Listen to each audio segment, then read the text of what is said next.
3-0, 3-1, 3-2. They will be rising up to that 6th place. GLuck has to contest against that. I would also agree that GLuck has been slipping down a little bit in terms of their hero pool. They have been trying lots of the same, where Feliz was actually trying to develop the meta, trying to fit in and adapt into the newest meta of the 31.1 patch previous weekend. But right now in 31.3, maybe they will show something different tonight. And I think if we think about it from a historical perspective, we can also... There has always been a trend in HGC Korea, and possibly also in other HGC regions as well, because once a team narrowly misses out on a clash attendance opportunity, then they tend to fall off in the stage after that. So I think that's what happened to GLuck. It happened to Mighty last year after they narrowly missed out on the Eastern Clash after losing to Tempest in the last week.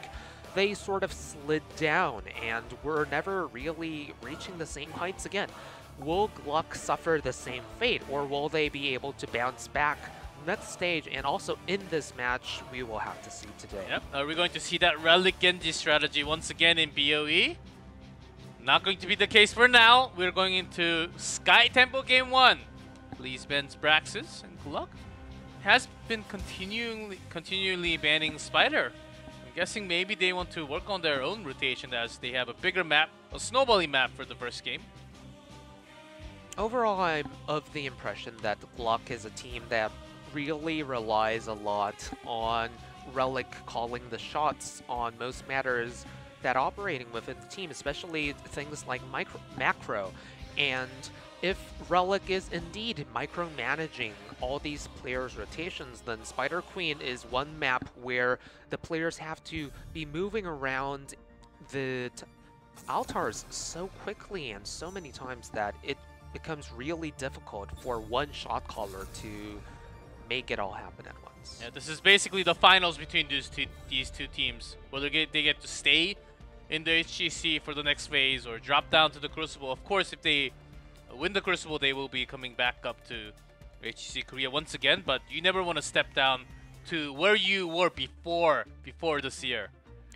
To be honest, all the bottom half HGC Korea teams this year have been looking so very well-rounded overall compared to the bottom tier teams of the previous season, that I don't think any of the teams will fail to make it out of the Crucible and return to HGC Korea. But still, not a good feeling when you drop down to Crucible and you have to start fighting for your life, as opposed to fighting for a chance to attend the mid-season Brawl. Now, usually most teams would pick Genji here, but I think Feliz hesitated because, if I remember correctly, Feliz is 1-9 on Genji. They don't really have any good Genji players. As a team, they've never really shown an aptitude to playing around their own Genji. Certainly correct. Frankel has 1-5 on that Genji. Aimer has 0-4. So combining that, 1-9. NA math. Certainly correct. I'm a math major there. 1 + 4 is 9. I can do that far. GLuck grabbing Tyrael, Malfurion. Seems like Ballistics having their rotations right here from GLuck. They have been changing their drafting style. Indeed, feeling very much like a Ballistics draft. I was actually expecting GLuck to sort of move away from Tyrael and Malfurion because they have played a lot of Tyrael and Malfurion in over the entire season, but their performances on those heroes have not been particularly impressive. Tyrael is okay, I guess. They're 4-11 on Tyrael, not that shabby considering their overall win rate, but on Malfurion they're 4-13, so I wasn't expecting them to go for the Malfurion right away. I was actually expecting the Stukov, but instead it's Feliz to go for the Stukov. I think they're trying something new here, as Blue Beetle's favorite, of course, Stukov. Grabbing 2 Overwatch heroes, does that secure you a win already in the draft? I thought the client exploded when you locked in Hanzo and Genji on the same team, but apparently not. I guess it was patched out. Well, perhaps hotfixed. From what I know, from the logics from the community and the chat, having more Overwatch heroes on your team guarantees your win somewhat. So that's why they banned Tracer. Yes. Because that was an Overwatch hero that also pairs up well with Malfurion. Amazing draft going on from Feliz. Yeah, so all they have left is Diva and Zarya. And it's going to be tough because they already... They could also pick Lucio, but Malfurion Lucio Lucio's wouldn't... still 0-11. Oh god, no. So Malfurion Lucio wouldn't make that much sense, so I guess they could still pick Diva and Zarya. But it's going to be Sonya, of course, the solo lane, and of course their favorite. They are going back to their old one, Grey Main, to pair it up. A perfect one to pair up with, along with Tyrael, the Tangling Root from Furion. A similar draft of what we saw from Ballistics in Game 1, I think. And GLuck Zeron, who is their offlaner, has historically in this season, like, Sonya is only his real good hero, if we're going to be really frank about it. He is somewhat of a Sonya one-trick pony. He was known for that prior to his debut as a pro, and it has carried on into the first season of HGC he has been competing in. To be fair, his Sonya is pretty relevant, respectable even. So overall, GLuck is sticking with what they have played for most of the season.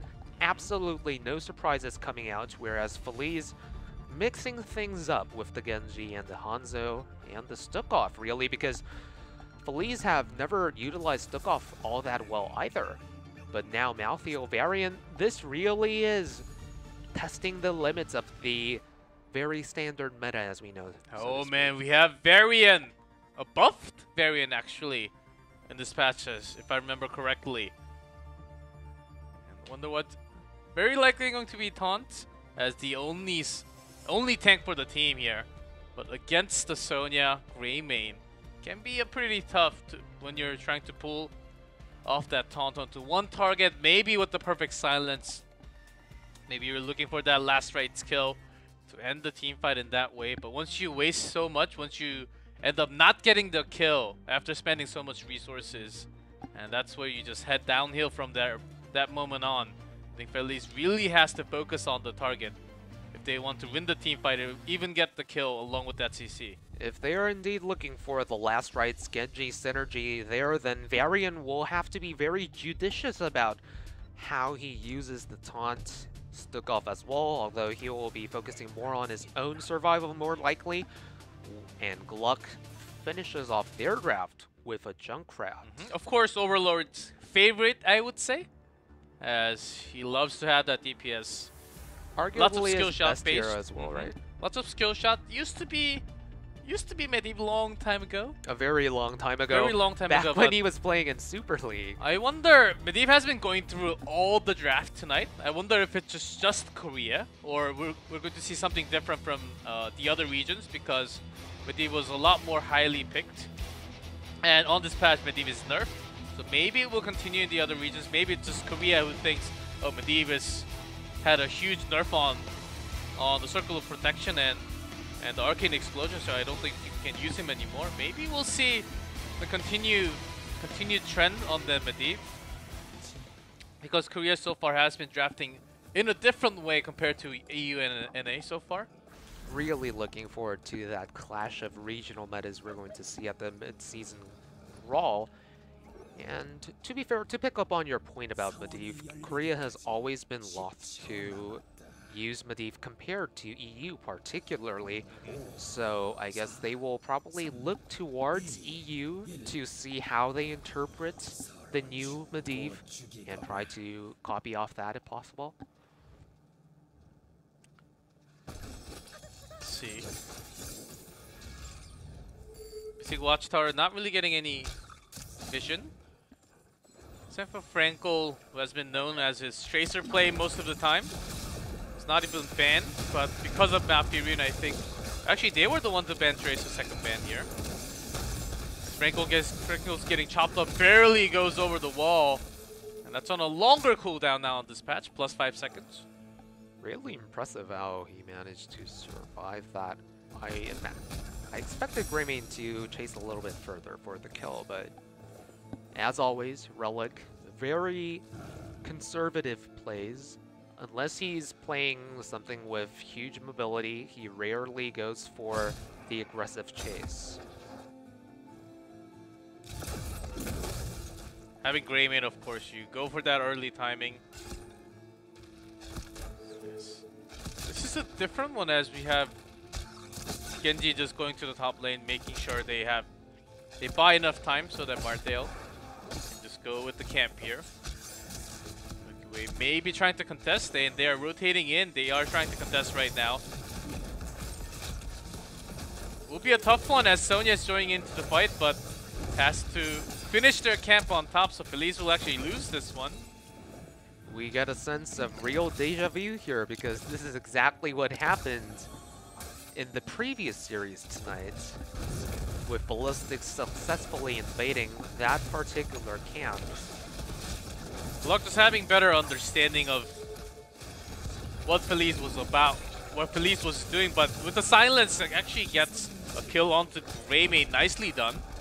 That was really well played by the Varian Stukov. Pretty easy pick off right there.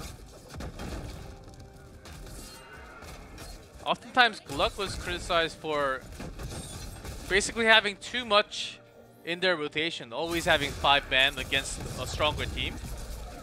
Because oftentimes they were scared to initiate the fight in their own. They were always falling behind, just responding back to the macro, the micro, the team fight started by the other team. But in this case, in this scenario where they have all this 5, they're using their perfect amount of resources in all lane not to miss too much anywhere, but also to respond pretty well.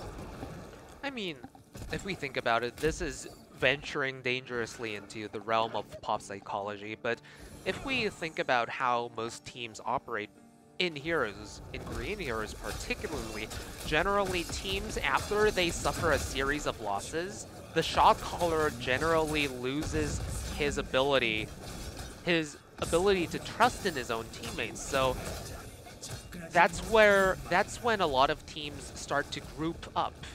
And it's generally the shot caller who split pushes, or else a split push does not occur at all. We saw that a lot of times happening in the lower tier teams. We see that a lot of times with Miracle as well, when you think about how Sniper operates with the rest of his team. So I believe that might be the case for GLuck as well. There was that early taunt with the silence, but already cancelled. It's not too long of a cooldown. Still has to wait for that moment. Greymane dives in for the extra damage. OJ is trying to survive. The silence comes in, but there's no healing. Has to pop on that switch. Does manage to escape. Amazing job of keeping Varian alive by the rest of his team. And meanwhile, Marthael actually gets the top tempo, so they will actually get a better trade. There's the silence with the Genji diving in, but lack of damage a little bit. I'm really impressed with how well Yu is playing Stukov today. Prior to today's game, I don't think he was ever all that impressive on the Stukov, but today his silences have been on point. When I think of Yu, I really think of him as this really talented flex player who was sort of forced into playing support because everyone else on his former team was pretty bad at playing support, so he was sort of like shoehorned into doing it for the sake of the team. Very much like Hyde when you think about it, because Hyde was a very good flex player, but he was so frustrated that no one else could play support as well as him that he That's just oftentimes what happens even in KSP Black. When even Merryday was there, he was always willing to play some DPS or even tank for the team, but he was always saying there's no one as good as I am on a support, so I guess I have to do it. Right, so I think that's the story of Yu as well, because 2 years ago he was a very promising flex player, but since having picked up support, he has not budged since from that position, so I don't know. Good and bad. The Saron today actually not overstepping even a little bit. Just as you say that, the caster curse might have I was making sure his teammates were right next to him, so he doesn't die. Because oftentimes when I was complimenting the Saron about his play, he starts to overextend. Got caught by some sloppy rotations. That's why I was also saying Blaze may be the best pick, because there's also the bunker to save himself, not really the longest cooldown. But in this case today, he has been actually not overstepping, knowing the rotation of the team, respecting what Genji is doing. I mean, we talked with Zeron a couple of times, and the general impression we have of him is that he's a very excitable guy. So I think he's the type where if he starts thinking that he's playing well, that he's on the top of his game, then he starts believing in himself a lot, and that sort of leads to a lot of aggressive plays. Yeah, I would agree. He is that type. He has a superstar personality. Of course, another way here. Goes in taunt on the Grey Mane. Silence connects, but a great mind to disengage a little as Hanjo finishes simple geometry right now. A 650. And they also have, I believe, OJ also used, not OJ, Marte also used last rites on the Grey Mane. There's an arrow on the Milky Way. Genji actually misses that Swift Strike. And Milky Way will survive because of that, providing extra shield. Well, you said 1-9, Rally. I think we know why. That is even, wow. I don't know what to make of that. It sure is disappointing. But, well, unfortunate play by Genji. Good sanctification from Tyrael. Relic doing well on the Grey Mane, as we expect of him at this point. So Feliz will not be feeling too great about their first pick Genji now, are they? Well, GLuck didn't get to have more Overwatch heroes, but they still have Junkrat, so I guess it really makes sense. I mean, to be fair, Genji will have plenty of opportunities to redeem himself. In that case, it's your Genji, not our Genji. And OJ spotting this. Junkrat is away, so this could be a chance for Feliz, but Boss is still...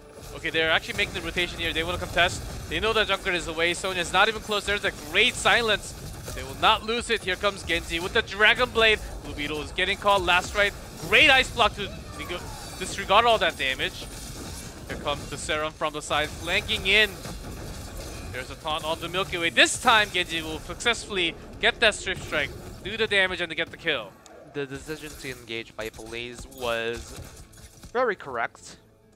Very well done by Feliz to take advantage of that opportunity. GLuck, very aggressive invade, wouldn't you say? Junkrat was very clearly far away.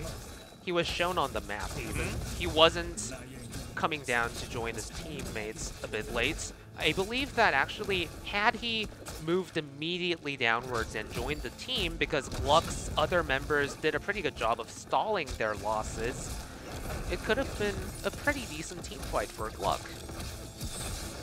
So perhaps some miscommunication on the side of GLuck on the macro decisions there. Yep, great decision by Feliz to engage right there. As Blue Beetle, I think he's one of the support that plays so well with the consistency, especially with his Stukov, not just the Stukov, Uther, Malfurion. Has some crazy plays, we don't really highlight that much, but he's always so consistent in the back line, and he likes playing support. That's something of a change.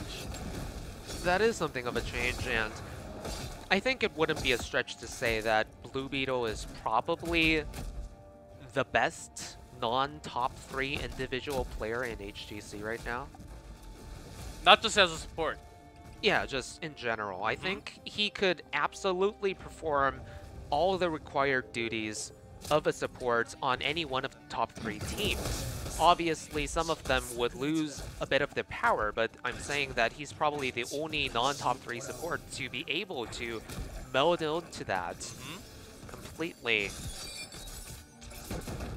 His only failing or weakness as a support, I would say, is that his Rehgar is comparatively weak compared to his other heroes, and having a good Rehgar is somewhat important.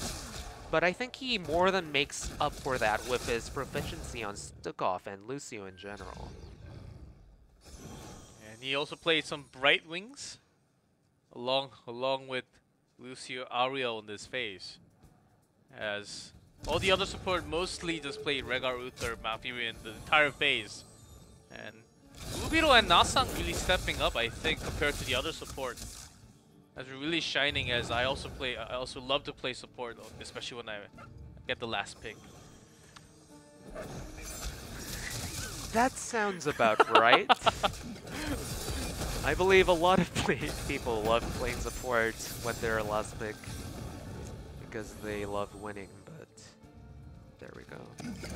Well, in this case, Junkrat already moving up, so they won't really lose too much. At least they couldn't really engage before 16.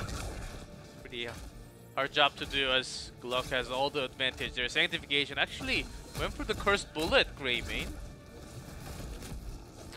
Somewhat understandable considering that Varian is pretty much their only frontliner. Malthael is pretty squishy.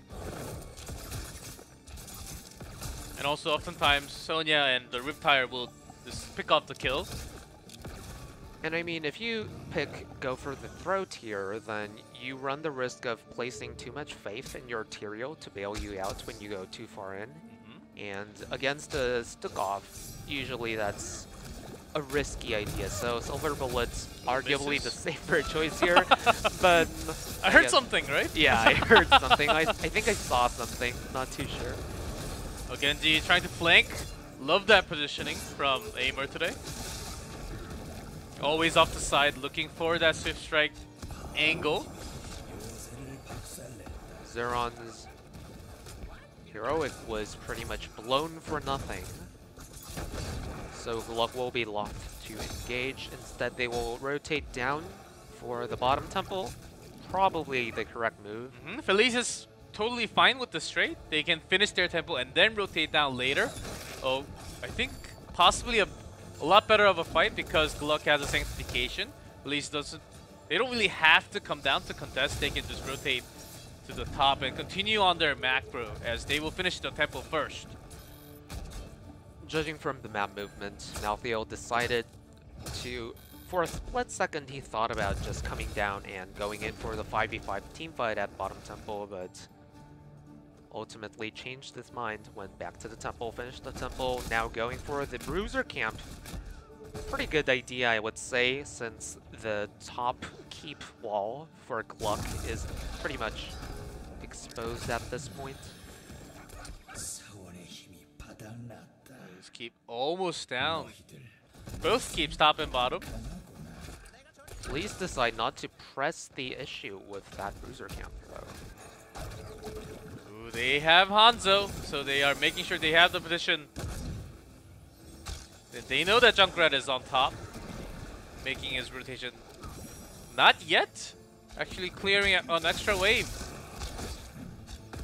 Because of that, they will lose these golems. Feliz not really starting the boss. It's very risky, of course. Especially against the Tyrael. Probably not a very good idea. And Junkrat can just mine away and have... Junkrat can actually rotate super easily, super quickly with the mines. Just resetting with the talent later on. Pretty much a semi-global at the points where he gets access to that talent. At 13. Gets another golem, but GLuck can just... GLuck has the position to actually just get these golems out, of course. If they leave it, depends on how Feliz wants to use these golems to push in. This is somewhat reminiscent of the situation in the previous series where Ballistics had Junkrat, Malfurion, and Miracle had the Genji, but the difference is that it's Stukov on Feliz's side this time, so they will not lose the war of attrition as heavily or at all, especially with Hanzo to provide comparable poke damage to Junkrat. Coming in. Sarah slightly taking damage, but OJ did not use a taunt yet, just charged in. And we're looking for that side angle once again. Aimer's positioning is the most annoying Genji position in existence. Very difficult for GLuck to completely ignore how close he is in the vicinity. Of course on PTR, that Swift Strike range, -2. maybe coming very soon. There's that course bullet onto OJ. Gets the Immediately heal. healed up. The silence continues onto Tyrio. The last right will not get the kill, and instead, just Marthio's the one blown up with the Riptire. That team fight was not coordinated very well by Feliz, I think. And the scary thing about that was it could have went much better for GLuck, right? At first, I thought the lack of a Sanctification response to the Stukov ultimate would secure the safety of Malthael, but that didn't happen. GLuck get the kill on Malthael, which was very important. Get the boss, get the level 20, get all the temple shots. This could very well be core if they manage to play it out well. It's tough. In this case, they have the Genji, but Stukov instead of Luther, which means they cannot really have the perfect protection on a single target. Look at these keeps. With the boss, we'll be going straight to the core. GLuck has 20. Feliz needs a lot more time compared to GLuck. And they can just go all the way, as they still have the Sanctification. I think that's the biggest tool they have in store. Oh my god, so much poke damage is coming out from Overlord right now. Basically chunking out half of Feliz's entire HP bars by himself. Seron going for the core. There's a Sank, and the Varian blows up! And seems like that's going to be the game boss already onto the core, and they're just making sure that enough damage continues. There's a Riptire buying some time, and the core goes down with the boss last hit. That's going to be the first game. GLuck taking first map on Sky Temple. Junkrat really hard carrying the game when it comes to these kinds of prolonged team fights, especially in the last part of the map. The final part, the final team fight. The pokes were so real. Before the engage, it was absolutely insane. In retrospect, perhaps Varian should have went for the twin blades. There will be arguments against that at the same time, Bradley. As not the biggest fan for Twin Blade, but for solo lane maybe, but as a main tank for the team, not the best idea. Overall, I guess this game was essentially a demonstration of why Feliz probably shouldn't pick Genji.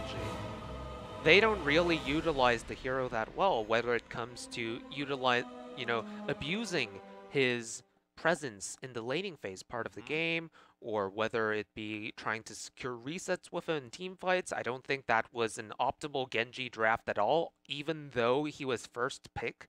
So they have no excuses for drafting that kind of setup around him. Overall, pretty disappointing performance from Feliz. Pretty good position from Aimer on that Genji, but 1 and 10 now. Not just from Aimer and Franco together on that team. Well, his positioning was very good, but never really got the chance to get those resets. Even the last rights happening when...